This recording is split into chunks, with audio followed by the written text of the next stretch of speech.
Hi this is Sufyan and hope so आप खैरियत से होंगे सब।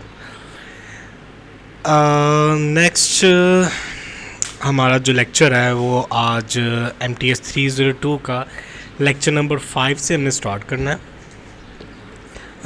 मे बी शायद हमने 5 लेक्चर कर लिया था, बट फिर भी मैं आपको ओवरव्यू इसका थोड़ा सा दे दूंगा। फर्दर आपके जो मिड टर्म्स हैं वो नज़दीक हैं, तो फर्दर हम कोशिश करेंगे कि जितना हो सके हम जो मेन पॉइंट्स, जो कॉमन पॉइंट्स हैं लेक्चर्स के, वो रीड आउट करें। थ्योरी के जो है वो हम बाद में इसको कवर अप कर लेंगे। और फर्दर कोई भी क्वेश्चंस होता है, अब आपको आवाज़ आ रही है मेरी?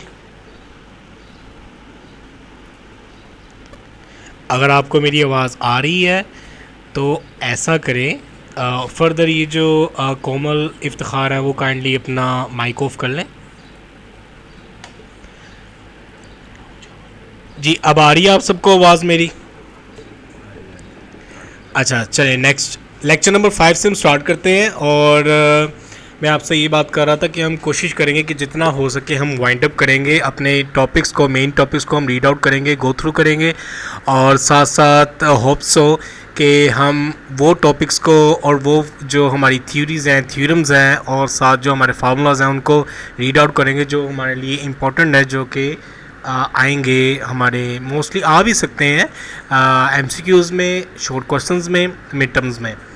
और मिनिमम आपके ऑलमोस्ट 20 to 22 लेक्चर्स जो होंगे वो मिड टर्म्स में जो हैं वो इंक्लूड होंगे। तो हम कोशिश करेंगे कि 22 तक लेक्चर्स अपने ले जाएं, लेकिन आज के लिए हम जितना कवर अप कर सकते हैं, मैं आपसे दोबारा रिपीट कर रहा हूँ ये बात, कि हम कोशिश करेंगे कि हम मेन पॉइंट्स को डिस्कस करें, एग्जाम्पल्स, और साथ इररेलेवेंट जो थ्योरी होगी वो आप काइंडली जब गो थ्रू कर लेंगे उसमें फ़ायदा होगा। अच्छा, मैं आपको छोटी सी एक आज टिप भी देता जा रहा हूँ, वो ये देना चाहता हूँ, सजेस्ट करना चाहता हूँ आपको कि जब भी आपने पेपर देने जाना है और उससे पहले जो आपने पेपर की या टेस्ट की जो प्रिपरेशन है वो ऐसे करनी है कि आपने एक बार हैंग आउट्स लेक्चर नंबर 20 और 22 तक सारे गो थ्रू आराम से, सुकून से रीड आउट करके जाने हैं। For this will be helpful to attend the MCQs, because all of the MCQs are related to the topics, lectures will be found in the hangouts, so it will be very helpful for you. Lecture number 5 से हम start करते हैं, time waste नहीं करते हम। जैसे कि application of basic mathematics, ये आई थिंक सो हमने लास्ट में पढ़ लिया था, बट फिर भी हम इसको ज़रा कर लेते हैं, रिपीट कर लेते हैं। परसेंटेज चेंज के बारे में वो थोड़ा सा गाइड करेगा आपको कि परसेंटेज कैसे वर्क करती है, मेथड क्या है, चेंज कैसे आएगा परसेंटेज में। फाइनल वैल्यू को माइनस कर देंगे इनिशियल वैल्यू से, परसेंटेज चेंज जो आएगी वो change divided by initial value को मल्टीप्लाई कर देंगे हम 100% से। और ये हमारे पास फार्मूला है।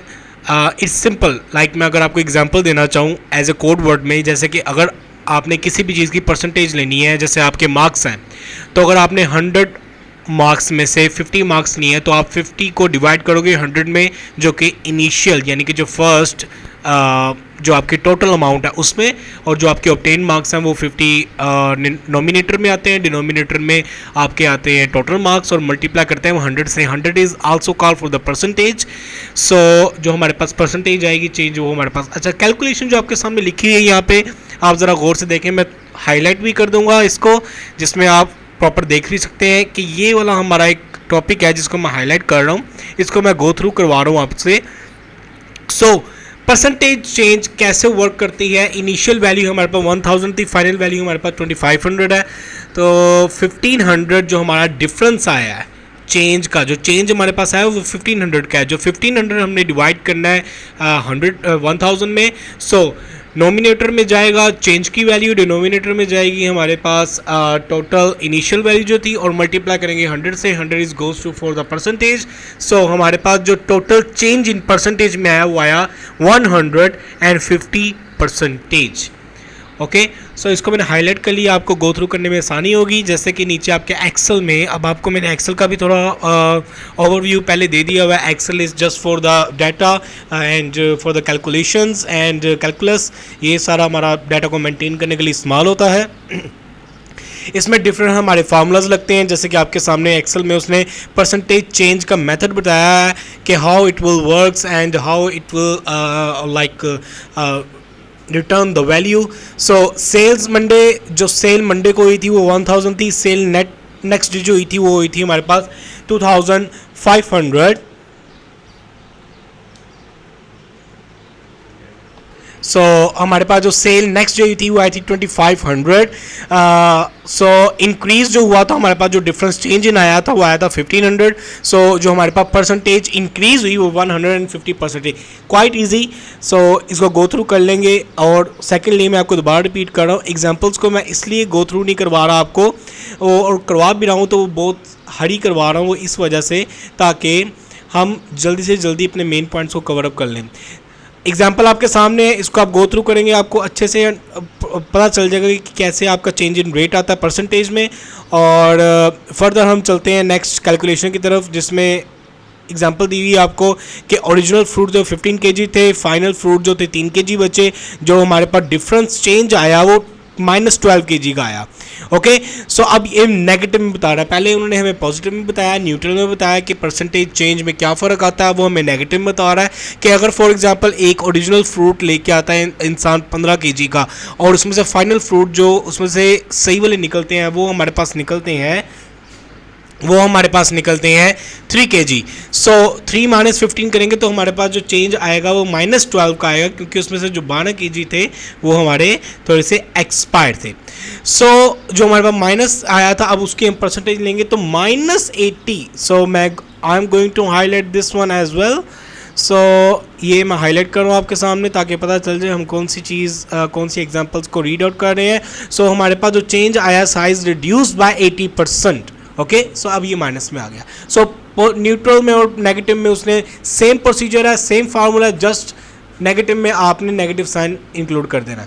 सेकंड आते हैं, उसने आपको थोड़ी सी सेल के हिसाब से एग्जांपल दी है। अब आपको सेल का आइडिया होना चाहिए, सेल क्या होते हैं। सेल हमारे पास रो और कॉलम को शो करवा रहे होते हैं, ये सारा कुछ है। एग्जांपल आप लोग रीड आउट कर लीजिएगा। फर्दर हम अपने नेक्स्ट टॉपिक की तरफ आते हैं। ये सारा उसने एग्जांपल बहुत क्लियरली डिफाइन की है, जब आप इसको रीड आउट करेंगे it's a piece of cake for you. Further अब आते हैं हम लेक्चर नंबर 6 की तरफ, एप्लीकेशन ऑफ बेसिक मैथमेटिक्स में हमारा नेक्स्ट ऑब्जेक्टिव है रिव्यू लेक्चर 5। इसमें थोड़ा सा आपके बारे में लेक्चर के 5 के बारे में बताया जाएगा, डिस्काउंट के बारे में बताया जाएगा, सिंपल एंड कंपाउंड इंटरेस्ट के बारे में बताया जाएगा, एवरेज ड्यू डेट, इंटरेस्ट और ड्राइंग एंड कैलेंडर्स के बारे में बताएगा। डिस्काउंट के बारे में मैं आपको बता दूं कि डिस्काउंट को कैसे हम कवर अप कर सकते हैं। कवर अप की बात नहीं है यहाँ पे, आई थिंक सो डिस्काउंट निकालने की बात की जा रही है। तो इसका फार्मूला जो है वो क्वाइट इजी होता है कि फॉर एग्जांपल जितनी भी आपको डिस्काउंट की प्राइस ऑफर हो रही है वो आपने टोटल वाली वैल्यू में मल्टीप्लाई करना है, और डिवाइड करना है, और साथ मल्टीप्लाई करना है 100 से। जो आपके पास अमाउंट होगी वो डिस्काउंट की होगी अनटिल अनलेस जब आप उसमें से माइनस करेंगे ओरिजिनल अमाउंट में से। फर्दर हम थोड़ा सा रिवीजन करते हैं इसके जो हमारे पास सेकंड ऑप्शन है जिसमें simple and compound interest. Interest सूद के बारे में बताया गया कि सिंपल एंड कंपाउंड इंटरेस्ट क्या होता है, उसके बारे में थोड़ा सा हम गाइड करेंगे। और एवरेज ड्यू डेट के जो फॉर एग्जांपल जैसे आपके बिल्स आते हैं उसमें ड्यू डेट्स लिखी होती हैं, तो उनकी एवरेज कैसे काउंट की जाती है, इंटरेस्ट की कैसे काउंट की जाती है, फर्दर ये चीज़ आपको बताई जाएगी। नेक्स्ट हम टॉपिक की तरफ डायरेक्ट आते हैं जिसमें आपको कैलकुलेट बताया गया प्राइस अर्निंग रेशियो कैसे काउंट की जाती है। यहाँ पे अर्निंग पर शेयर के बारे में थोड़ा सा बताया जा रहा है, इसको मैं हाईलाइट कर देता हूँ, बल्कि इस पॉइंट को मैं हाईलाइट करता हूँ ताकि आपको पता चल जाए हम ये गो थ्रू कर रहे हैं इसको। अर्निंग पर शेयर के हिसाब से क्या होता है, earning per share is a total profit company जो हमारे पास डिवाइड करती है नंबर्स ऑफ शेयर में। फॉर एग्जांपल एक कंपनी है, उसके 1 बिलियन इन अर्निंग्स है, 1 बिलियन की अर्निंग है, और उसके 200 मिलियन शेयर्स हैं, तो आप 1 बिलियन को डिवाइड कर दोगे 200 शेयर्स में, जो पर अमाउंट आएगी वो हर एक की शेयर्स में आएगी। जैसे फॉर एग्जांपल नीचे एग्जांपल लिखा हुआ है, for example if a company is currently trading $43 a share, earning over the last 12 months were 1.59 per share. उनका जो शेयर आता है वो आता है 1.9 पर शेयर के हिसाब से। तो ये सारा कुछ कैलकुलेशन जो है सिंपल मैथमेटिक्स है, डिवीजन है, ये आप लोग कर लीजिएगा। Carry on further next allow me a moment. Okay Mahnoor, अगर आपको वॉइस नहीं आ रही तो आप ऐसा करें, कोशिश करें कि अपना माइक वगैरह चेक करें। इन केस अगर किसी और स्टूडेंट को आवाज़ नहीं आ रही तो काइंडली चेक करें अपने माइक, लाइक अपने जो भी माइक्रोफोन है वो चेक करें। आई थिंक सो कोमल अख्तर को आवाज़ आ रही होगी, इस वजह से वो लाइक उन्होंने मैसेज टाइप नहीं किया। फर्दर हम लेक्चर को कैरी ऑन करते हैं। अगर इन केस आपको आवाज़ नहीं आ रही, कोई आपकी तरफ से इशू है, तो ये जो लेक्चर की वीडियो है वो यूट्यूब पे अपलोड कर दी जाएगी, उसमें भी आप गो थ्रू कर लीजिएगा। फर्दर हम करंट एसेट्स की बात करते हैं। करंट एसेट्स का मतलब होता है जो कि वर्क कर रहे होते हैं एक ऑफिस में एज ए वर्कर्स के तौर पर, एज ए लाइक एसेट्स के तौर पर काम कर रहे थे। लायबिलिटीज़ क्या होती हैं? कंपनी लीगल डेबिट्स और obligations that arise during the course of business. जो कि ऑब्लिगेशंस आ रही होती हैं, लीगल डेबिट्स आ रहे होते हैं, वो आपके लायबिलिटीज़ कहलाते हैं। मार्केट वैल्यू क्या आती है? जिसमें भी हम स्टॉक एक्सचेंज का काम करते हैं, जिसमें हम वर्क करते हैं, शेयर्स लेते हैं, ख़रीदते हैं, बेचते हैं, this is the market value. And face value क्या होती है? जिसमें हमारे शेयर्स जो उनकी एक्टिविटी परफॉर्म कर रही होती है पर वैल्यू के हिसाब से, उसको हम फेस वैल्यू कहा जाता है। लाइक डिविडेंड होता है, असल में डिस्ट्रीब्यूट किया जाता है प्रॉफिट को उन शेयर्स में, जिसको हम डिविडेंड कहते हैं और डिवाइडेंड भी कहते हैं। फर्दर बाइंग शेयर्स इक्वल है कि फॉर एग्जांपल अगर आपके पास 62 रुपीज़ के शेयर्स अगर कोई दे रहा है, या 60 रुपीज़ के कोई शेयर दे रहा है, या 50 रुपीज़ के कोई शेयर दे रहा है, तो आपने 100 शेयर ले लिए उससे। तो अगर 60 रुपीज़ के शेयर्स हैं तो 100 शेयर वो बन जाएंगे 6000 रुपीज़। तो ये शेयर्स आ गए, इसके बारे में बात की गई है। मेन पॉइंट्स को हम रीड आउट करेंगे और उसमें एक्सेल में आपको फार्मूला करके दिखाया जा रहा है कि कैसे इसको वर्क किया जाता है। फर्दर नेक्स्ट आते हैं अपने लेक्चर की तरफ। लेक्चर नंबर आई थिंक सो 7। ये सारा जो गो थ्रू आपका लीजिए। लेक्चर नंबर 7 में आपके पास ऑब्जेक्टिव दी गई है, जिसमें स्कोप ऑफ मॉड्यूल है, रिव्यू ऑफ लेक्चर 6 है, साथ एन्यूटी है, एक्यूमुलेशंस है, एक्यूमुलेशंस फैक्टर है, डिस्काउंट फैक्टर है, डिस्काउंटेड वैल्यू है, जब्रिक ऑपरेशंस हैं, एक्सपोनेंट है, सॉल्विंग लीनियर इक्वेशंस है। सो ये अब हम सबसे पहले एन्यूटी के बारे में पढ़ते हैं। थोड़ा ओवरव्यू मैं देता जाऊँ एन्यूटी हमारे पास होती क्या है। फॉर एग्जांपल ये जो एक फ़िक्स पेमेंट होती है ओवर द टाइम पीरियड जो एक कंपनी में काम करती है एज ए शेयर्स के तौर पर, इसको हम एन्यूटीज़ कहते हैं। ठीक है, ये सारी डेफिनेशन आपके सामने लिखी हुई है। फॉर एग्जांपल 1 ईयर के लिए एक शेयर्स अनाउंस हो चुके हैं, 1 ईयर्स के लिए, जो कि आप उसको ख़रीदते हैं और उस पर वर्किंग करते हैं। तो ये जो अनाउंस होगी प्राइस, फिक्स प्राइस, उसको हम जो एक लॉन्ग टाइम पीरियड तक चलती है कंपनी की, उसको हम एन्यूटी कहते हैं। फर्दर नेक्स्ट आ जाता है हमारे पास लाइक टॉपिक आ जाता है हमारे पास नोटेशंस क्या होती हैं। अब आई थिंक सो नोटेशंस के बारे में तो उसने एब्रीविएशंस बताई हुई हैं। एक्यूमुलेटेड वैल्यू क्या होती है? जो एक्यूमुलेटेड वैल्यू एन्युटी की जो टोटल पेमेंट होती है उसको इंटरेस्ट के तौर पर फाइंड करते हैं। फॉर एग्जांपल जो भी किसी ने शेयर्स ख़रीदे हैं, जो उसमें प्रॉफिट होगा, जो उसमें इंटरेस्ट होगा, वो एक्यूमुलेटेड वैल्यू में फॉल करेगा। फर्दर नेक्स्ट जो है हमारा टॉपिक वो आता है हमारे पास as a please allow me a moment. जी, एन्युटी के बारे में बताया हुआ, साथ उसमें फर्दर एक्सप्लेनेशन दी हुई है, वो आप गो थ्रू कर लीजिएगा साथ साथ। फर्दर आते हैं लेक्चर नंबर 8 कंपाउंड इंटरेस्ट के बारे में। कंपाउंड इंटरेस्ट हमारे पास क्या होता है? कंपाउंड इंटरेस्ट का मतलब होता है एक कंपनी जो वर्क कर रही है, जिसमें लाइक क्या एक इंसान लाइक एक पर्सन है, उसके शेयर्स है, 200 शेयर्स हैं और 200 शेयर्स में वो प्रॉफिट में जा रहा है, तो उसको 1 शेयर का इंटरेस्ट होगा तो वो एक सिंगल शेयर्स का इंटरेस्ट कहलाएगा। बट अगर वो सारे शेयर्स का इंटरेस्ट इकट्ठा देता है तो वो कंपाउंड इंटरेस्ट कहलाएगा। सिंपल। और इसके क्या काउंट कैसे होता है? इसके लाइक इंटरेस्ट की एक अमाउंट होती है, उस अमाउंट को आपने मल्टीप्लाई करना होता है इनिशियल अमाउंट से, और डिवाइड करना होता है इनिशियल अमाउंट से, मल्टीप्लाई करना होता है 100 से, वो आपके पास अमाउंट आ जाती है शेयर्स की, इंटरेस्ट की। फर्दर ये सारे टॉपिक्स हैं, डेफिनेशंस हैं, और साथ कुछ आपके पास ये एज ए एब्रीविएशंस भी लिखी हुई है। एफ ई का रेट क्या मतलब होता है, रेट का मतलब क्या होता है, एन पी का मतलब क्या होता है, ये भी 1 बाय 1 आप इसको गो थ्रू कर लीजिएगा। जितना हो सके हम इसको कवर अप करते हैं।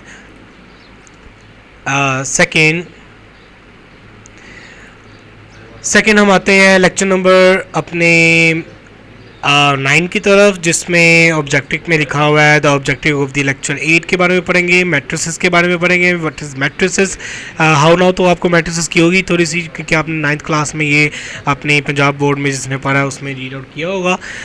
Matrix is just like a accumulation of data, कि आप एक न्यूमेरिक डाटा को, अल्फ़ाबेटिक किसी भी डाटा को एक मैट्रिक्स के अंदर, एक ऐसी ब्रैकेट्स के अंदर सेव कर लेते हैं जो कि हमारे पास कहलाती हैं मैट्रिसेस। ओके, सो जितना भी आपका वर्क है मैट्रिक्स का, वो एज ए हमारे काम आता है एक्सेल्स में, डाटा एक्यूमुलेशंस में, क्योंकि जो डाटा हमारा बिल्डअप होता है, एक्यूमुलेट होता है, वो एज ए मैट्रिक्स के तौर पर होता है। तो इसलिए मैंने मैट्रिक्स का थोड़ा सा टॉपिक आपको हाउ नाउ के लिए दिया है। जैसे कि आपने मैट्रिक्स आपके सामने नज़र आ रही है, मैं हाईलाइट तो इसको कर चुका हूँ already.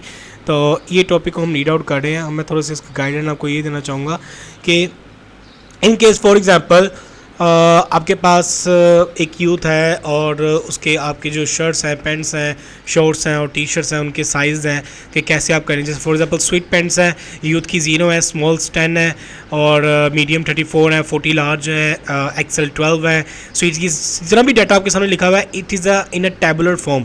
So every data which fall in tabular form is called matrices. So next सारा मैट्रिक्स के बारे में थोड़ा आपको गाइड किया जाता है कि रो क्या होती है, कॉलम क्या होती है। जो आपके सामने हॉरिजॉन्टल लाइंस आ रही होती है, this is called row, and जो वर्टिकल लाइंस आ रही होती है, दिस इज कॉल्ड कॉलम। और हमारा जो ऑर्डर चलता है वो रो बाय कॉलम का चलता है ऑलवेज। फर्दर नेक्स्ट लेक्चर हमारा ये यहाँ तक कि 2 पेज का लेक्चर था, ये भी ख़त्म हो चुका है। लेक्चर नंबर 10 के पे आते हैं, जिसमें आपको थोड़ा सा आइडिया दे रहा है कि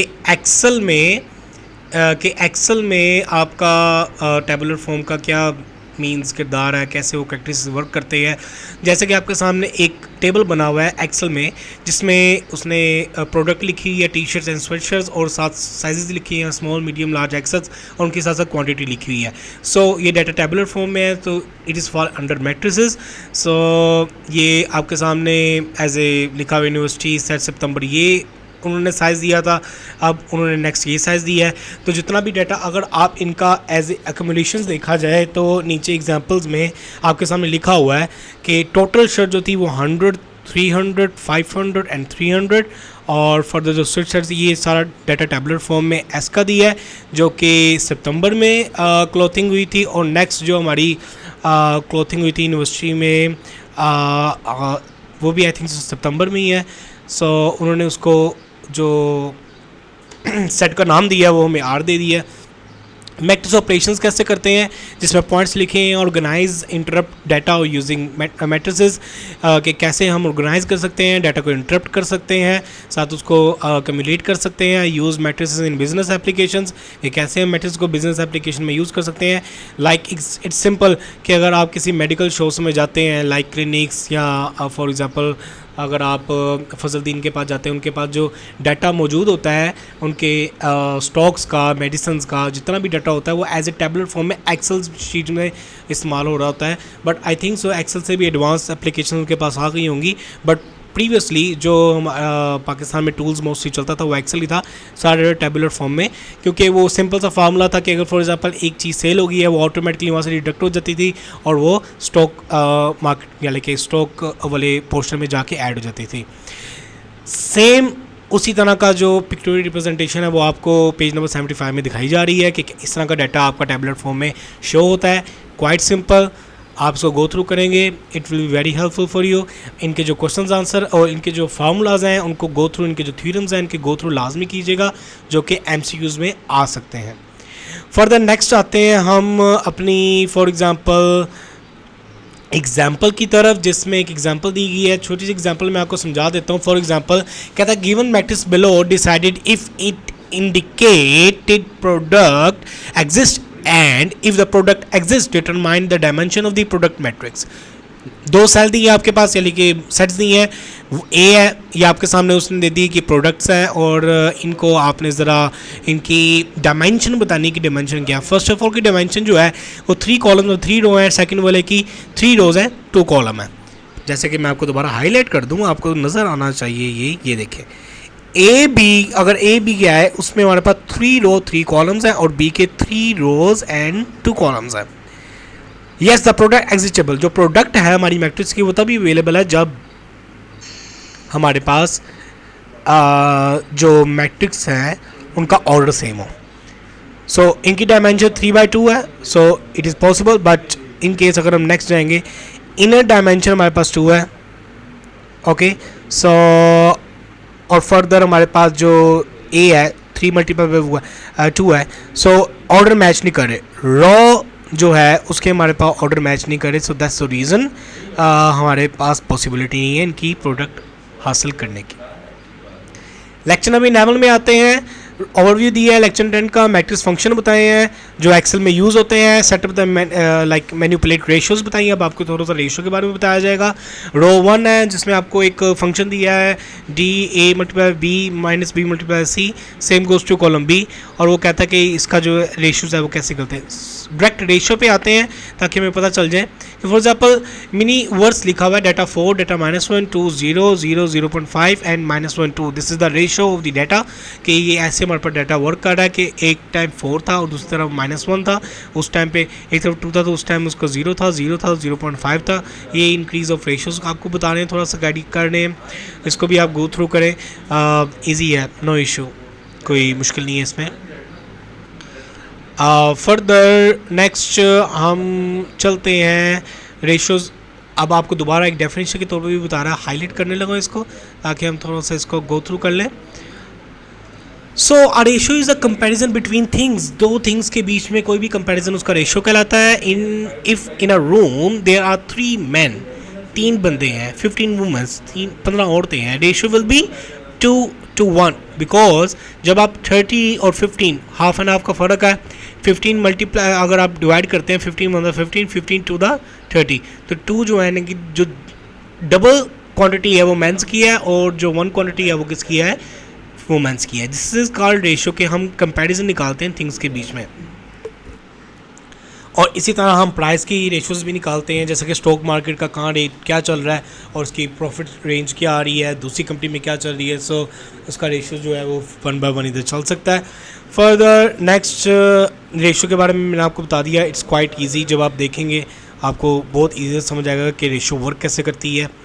और लेक्चर नंबर 12 थोड़ा सा रीड आउट कर लेते हैं, या अगर आप आई थिंक सो कि लेक्चर नंबर 12 भी हम रीड आउट कर लेते हैं जल्दी से क्योंकि हमारे पास टाइम कम रह गया हुआ है।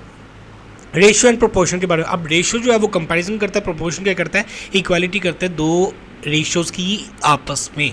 कि फॉर एग्जांपल अब मैं अगर 2 थिंग्स को आपस में रेशियो उनका कंपैरिजन कर रहा हूँ, तो इन केस 2 थिंग्स हम इधर कंपैरिजन कर रहे हैं, दूसरी कंपनी है वहाँ पे 2 थिंग्स वो कंपैरिजन कर रहे हैं, अब वो कोशिश करेंगे कि हम एक दूसरे के इक्वल या एक दूसरे से अपवर्ड चले जाएँ। सो मोस्टली तौर पर proportion is also called equal, like consider as a equal. For example हम प्रोपोर्शन की तरफ डायरेक्ट चलते हैं, रेशियो के बारे में हमने पढ़ लिया, और प्रपोजिशन के बारे में चलते हैं। उसमें लिखा हुआ है the value B and C propositions are called the means of the propositions. Proposition में हम मीन्स और एक्सट्रीम निकालते हैं। मीन्स क्या कहलाते हैं, मीन्स के बारे में थोड़ा सा मैं एक्सप्लेन कर देता हूँ। फॉर एग्जांपल आपके पास अगर रेशियो, अगर हमारे पास यहाँ पर कोई छोटी सी एग्जांपल नज़र आ जाए जिसमें आपको अच्छे से बता सकूँ what is mean and what is extreme. I know you know about extreme and mean, but I have to like introduce about this mean and extreme. This is कि फॉर एग्जांपल आपके पास एक मैंगो जूस है, एक Apple juice है, एक orange juice है, उसमें तीनों का आपस में कंपैरिजन बताया जा रहा है, लेकिन लाइक रेशियो निकाली जा रही है। इन केस अगर हमारे पास 4th अमाउंट होती as a for example pineapple juice की, तो हमारे पास बीच में प्रपोजिशन वर्क करती, तो मीन क्या होने थे, जो मिडिल पार्ट्स होने थे वो हमारे मीन होने थे और जो लास्ट पार्ट होते हैं वो हमारे पास एक्सट्रीम होने थे। सो फॉर दिस हम इनकी वैल्यूज़ निकाल सकते हैं। सो जो आज का हमारा टॉपिक था, ऑलमोस्ट हमने लेक्चर नंबर 12 तक अपना कंप्लीट कर चुके हैं, और लेक्चर नंबर 13 से मैंने आपको फिर रिपीट किया कि हम कोशिश करके मेन पॉइंट्स को करेंगे, मेन पॉइंट्स को जो है वो हम रीड आउट करेंगे। और इन केस अगर कोई भी ऐसा टॉपिक जिसको आपको समझने में प्रॉब्लम आती है या कोई डिस्टर्बेंस होती है, इनकन्वीनियंस होती है, तो आप यूट्यूब के लेक्चर्स में उसमें कमेंट सेक्शन में भी बता सकते हैं। और further in case physical lecture अगर आपको रिक्वायर्ड है तो आप यूनिवर्सिटी के जो हमारे हेड है उनसे भी बात कर सकते हैं ताकि आपकी ख़ास तौर पर फिज़िकल लेक्चर्स बना ली जाए। ताकि आपको अच्छे से प्रैक्टिस करवाई जा सके। फर्दर आज के लिए लेक्चर को हम वाइंड अप करते हैं। फर्दर कोशिश कीजिएगा कि हैंगआउट जो हैं उनको लाजमी, हैंडआउट जो हैं उनको लाजमी, उनको रीड आउट लाजमी करिएगा अपने पेपर से पहले, काफ़ी आपको उसमें फ़ायदा होगा। Okay, thank you so much for joining the class. अल्लाह हाफिज़।